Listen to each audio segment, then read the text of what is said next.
Day 2 of holistic hair கேரில் ஒரு சின்ன டிப்போட ஆரம்பிக்கலாம் அப்படின்னு நினைக்கிறேன். உங்கள் முடிக்கு நீங்கள் ஆயில் அப்ளை பண்ணுறீங்களோ, மசாஜ் பண்ணுறீங்களோ, அதெல்லாம் விட இதை நீங்கள் ஃபஸ்ட்டு ஃபாலோ பண்ண ஆரம்பிங்க. உங்கள் முடி பிரேக்கேஜ் ஆகாமல் நல்லாவே இருக்கும். மார்னிங் எந்திரிச்சதுக்கு அப்புறமா நைட்டு தூங்க போகிறதுக்கு முன்னாடி ப்ராப்பராக உங்களுடைய முடியை சிக்கெடுத்து கோம் பண்ணிவிட்டு அதுக்கப்புறமா நீங்கள் உங்கள் வேலையை பாருங்கள். இதை நீங்கள் பண்ணாலே உங்கள் முடி பிரேக்கேஜ் ஆகாமல் ஹெல்த்தியாக இருக்கும்.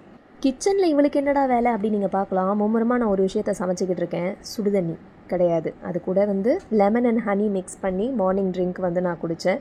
ரொம்ப எனர்ஜெட்டிக்காக இருக்கும். அதை முடிச்சுட்டு இந்த புல்லப் பாரில் ஒரு சேலஞ்ச் கேட்டிருந்தாங்க. ஸோ அதை முடிஞ்ச அளவுக்கு ட்ரை பண்ணேன். லாஸ்ட்டில் கையெல்லாம் வலிச்சது மட்டும்தான் மிச்சம். அது முடிச்சதுக்கப்புறம் பிரேக்ஃபாஸ்ட்டுக்கு முட்டை தோசை, அதுக்கப்புறம் ஃப்ரூட்ஸ் அண்ட் லஞ்சுக்கு நல்ல காய்கறி இதெல்லாம் வச்சு சாப்பிட்டுட்டு இந்த வருஷத்துக்காக நான் பண்ண ஃபர்ஸ்ட் பர்ச்சேஸ் இதுதான். இது ஒரு பிளானர். ஃபர்ஸ்ட் டைம் நான் பிளானர் ட்ரை பண்ணுறேன். இந்த வருஷத்துக்கு என்னெல்லாம் பிளான்ஸ் இருக்கோ அதெல்லாம் நான் எழுதியிருக்கேன். கண்டிப்பாக இயர் எண்டு முடியும் போது அதை நம்ம அச்சீவ் பண்ணியிருக்கோமா அப்படின்றத பார்க்கலாம். அண்ட் ஈவினிங் வாக்கிங்க்கு மொட்டை மாடிக்கு வந்தாச்சு. 1 hour பாட்டு கேட்டுகிட்டே வாக்கிங்கும் முடிச்சாச்சு. பார்ட்னர் வரல அப்படின்னா கூட கன்சிஸ்டண்ட்டாக இருக்கணுன்றதுக்காக நான் வாக்கிங் வந்துட்டேன். அண்ட் அப்படியே என் ஹஸ்பண்டை கூப்பிட்டுட்டு ஒரு குட்டி ஷாப்பிங்கை முடிச்சுட்டு அடுத்த நாளுக்கு தேவையான காய்கறிலாம் வாங்கிட்டு வீட்டுக்கும் வந்தாச்சு. ஸோ நாளைக்கு பார்க்கலாம். பாய்.